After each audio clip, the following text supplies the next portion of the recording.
Good morning, শুভ সকাল। আজ হলো বৃহস্পতিবার, ঘটির কাটা 11:30 ঘরে। পুজো আচ্চা দিতে দিতে সময় গড়িয়ে গেছে। আজকে ইলেকট্রিক মিস্ত্রি আসবে, কখন আসবে না আসবে সেটা বলে দেয়নি। ধোঁয়াশার মধ্যে রয়েছি। কারোর জন্য অপেক্ষা করতে বললে না আমার ভেতরে অস্থির অস্থির ভাব কাজ করে। খালি মনে হচ্ছে রান্নাঘরের এই লাইটটা যখন খুলবে তখন রান্না করতে অসুবিধা হবে, তার আগে ভাগে সব সেরে নিই। ওপরের ঘরের বাথরুমের লাইট খারাপ হয়ে গেছে, সেটা যখন পাল্টাবে তার হাতে হাতে সব এগিয়ে দিতে হবে। এই তো নিজেই নিজের চিন্তা তৈরি করে নিই, তারপরে অস্থিরতায় ভুগি। সে যাই হোক, আমার আর পুপুর জন্য চা বানিয়ে নিয়েছি। এখন এই চায়ে চুমুক দিই, তারপরে ঠিক হবে পরে কি কাজ করি না করি। আর কুম্ভ মেলার প্রত্যেক দিনের খবর, পদপিষ্ট হয়ে মারা গেছে কিংবা হাবি যাবি আন তাবরি। ইন্দ্র তো বারবার বলছে কুম্ভ মেলায় যাব, কুম্ভ মেলায় যাব, কিন্তু এই সমস্ত খবর দেখার পরে মানুষটাকে ছাড়ি কি করে বলুন তো। চুনো মাছ রয়েছে, ইন্দ্র 3-4 দিন ধরে বলছে কি গো চুনো মাছটা রান্না করবে না, চুনো মাছটা রান্না করবে না। এটা রান্না না হলে তো অন্য মাছ আনতে পারছে না। এখন ঘরে মাছ খাওয়া হচ্ছে না সেইভাবে, অল্প একটুই রয়েছে। পুপু চুনো মাছ তরকারিতে খায় না, ভেজে দিলে খাবে। তাই ইন্দ্রর জন্য মাখো মাখো করে সবজি দিয়ে চুনো মাছের চচ্চড়ি করি, একটু ডাল করি। আমার জন্য আলাদা কিছু বানাতে হবে, দেখি পনির বানাই না কি করি। মাছটা সবাই ফ্রিজ থেকে বের করে রাখলাম। কালকে নতুন মেশিনটা চালিয়েছি, তা সুতো ভরা প্র্যাকটিস হয়ে গেছে, সোজা সেলাইটা প্র্যাকটিস হয়ে গেছে।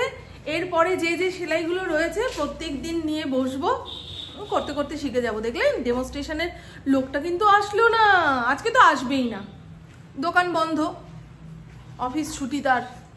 সে কি আর নৈহাটি থেকে এত দূর পর্যন্ত আমাকে এই সমস্ত দেখাতে আসবে? ইউটিউব থেকে পুপু শিখিয়ে দিয়েছে। এগুলো তো গঙ্গার টাটকা মাছ, এগুলোকে সেইভাবেই রান্না করে খেতে হয়। কালকে আটা ফুরিয়েছে, আটার ড্রামটা মেজে ঘষে উপুর করে রাখি। ইন্দ্রকে বললাম প্যাকেটের আটা এনো, বলে কেন তোমার ব্লিঙ্কিট কি হলো? ব্লিঙ্কিটে অর্ডার দিয়ে দাও, আমি আটা বয়ে আনতে পারবো না।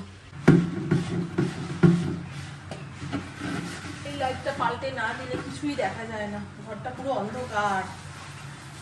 নতুন আটা ঢালার আগে কৌটো পরিষ্কার করে ধুয়ে শুকিয়ে ঢাললে আটা ভালো থাকে, নাহলে পুরনো আটার সঙ্গে নতুন আটা মিশে না তাড়াতাড়ি আটা নষ্ট হয়ে যায়, পোকা লেগে যায়। আমার ছেলে মেয়ে দুটোই অজ্ঞান হয়ে পড়ে রয়েছে। ও কিন্তু খাটে শুয়েছিল, যেই পুপু এসে এখানে মাথা ঘুরে পড়লো ও এসে অজ্ঞান হয়ে পড়লো।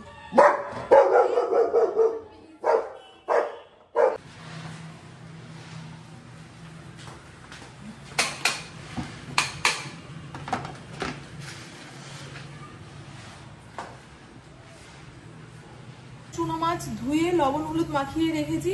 চুনো মাছের জন্য যে সমস্ত সবজি লাগবে, আলু বেগুন পেঁয়াজ ঝিরিঝিরি করে কেটে নিয়েছি। আমার জন্য শিম চচ্চড়ি করব, তাতে সর্ষে বাটা দিতে হবে। এখানে ডাল সেদ্ধ হয়ে গেছে, তাড়াতাড়ি করছি। হরিণে ভাত হয়ে গেছে, ওকে খেতে দিয়ে দিলেই হয়। দেরি করে চা বিস্কুট খেয়েছি, এখনো সেইভাবে খিদা পায়নি, কিন্তু 1-1:30 বেজে যাওয়ার পরে না রান্নাঘরে থাকতে ইচ্ছা করে না, অস্থির অস্থির লাগে। মনে হয় দেখো সবার বাড়ির রান্না বান্না হয়ে খাওয়া দাওয়া করে তারা ঘুমাচ্ছে, আর আমি এখনো রান্না করছি। রাত 1-1:30টার সময় যখন কারোর বাড়িতে হাতাখুন্তির আওয়াজ পাই, ঘরে বসে আলোচনা করি, বাবা কার বাড়ি গো, এত রাতে রান্না হচ্ছে।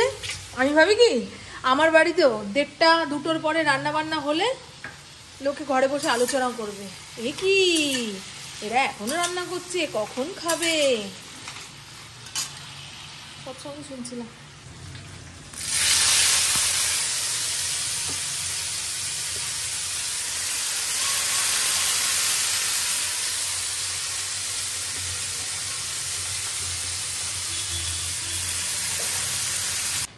আমার প্রভুর সকাল থেকে শরীরটা ম্যাজ ম্যাজ করছে। বাড়ি থেকে বেরোনোর সময় বলে গেছে আমি তাড়াতাড়ি চলে আসবো। এখনো রান্না গ্যাসের উপর থেকে নামাতে পারলাম না। এই দেখুন সমস্ত সবজিপাতি ঢাকা চাপা দিয়ে মজিয়ে নিয়েছি। মাছ দেওয়ার আগে আমার জন্য একটু তুলে রাখবো, পুকুর জন্য এইখানে মাছ ভাজা তুলে রেখে দিয়েছি। আর বাকি মাছ ভাজাটা আমার তরকারি তুলে নেওয়ার পরে দিয়ে ঘেটে ঘুটে 2 মিনিট ঢাকা চাপা দিয়ে রাখবো, হয়ে যাবে মাছ চচ্চড়ি। এই তো এখন আমাদের এইভাবেই খাওয়া দাওয়া চলছে। কিসে তুলে বলুন তো, একটা বাটি ঘটি নেই গো, বাটি ঘটি কিনতে হবে জানো।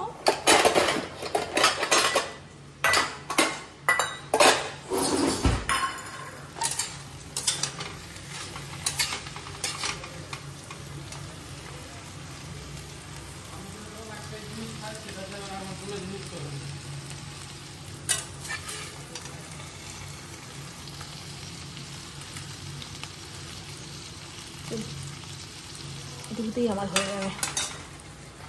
একটু পাঁপড় ভাজি, ডাল ভাতের সঙ্গে একটু পাঁপড় ভাজা হলে ভালো লাগে। হ্যাঁ,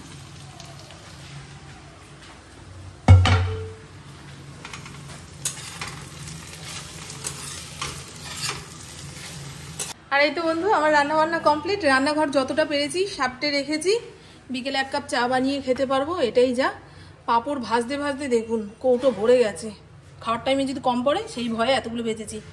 এই হলো চুনো মাছের চচ্চড়ি আলু বেগুন দিয়ে,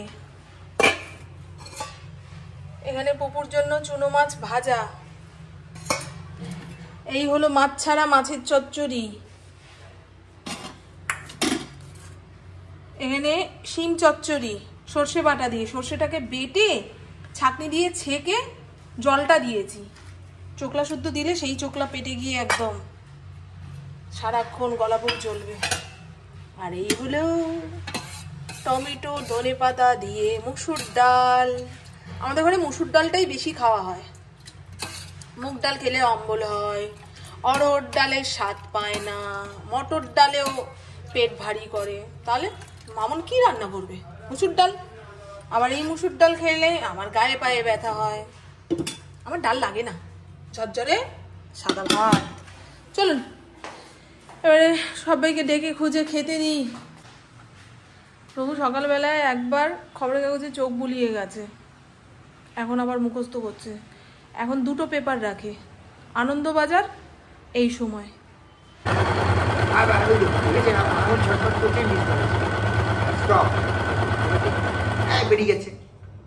গোলটার মধ্যে কাপড়ের ধারটাকে টেনে গোলটার মধ্যে দিয়ে দিতে হবে, গোলটার মধ্যে, বুঝতে পেরেছেন?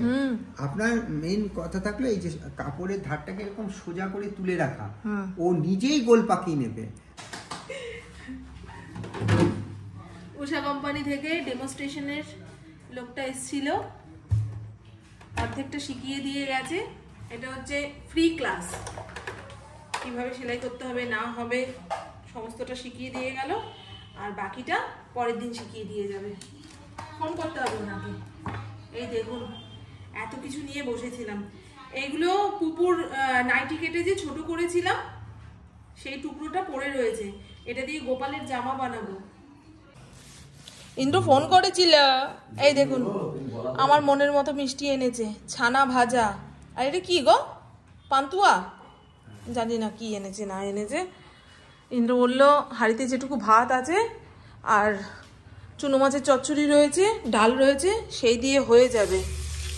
মোটামুটি আজকের মতো হোটেলের কাজ শেষ। ও হো হো হো হো, আমি রাতে কি খাবো সেই গল্পটা তো করলামই না। দাঁড়ান, একটু নিমকি ভাজা খেয়েছিলাম বিকেলবেলায়, চাও করে খেতে ইচ্ছা করলো না। পুপু বিকেলে না থাকলে না একার জন্য চা বানিয়ে খেতে ইচ্ছা করে না। তার উপরে উষা কোম্পানির লোক এসেছিল, ওনাকেও জিজ্ঞাসা করলাম, বলে না ম্যাডাম আমি চা খাই না। আমি একই কথা।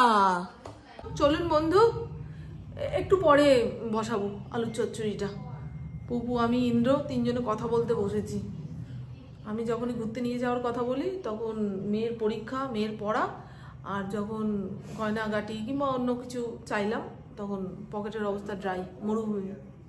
এই নিয়েই কথা বলছিলাম, বেশিক্ষণ ওখানে বসে থাকলে ঝগড়া অশান্তি লেগে যাবে।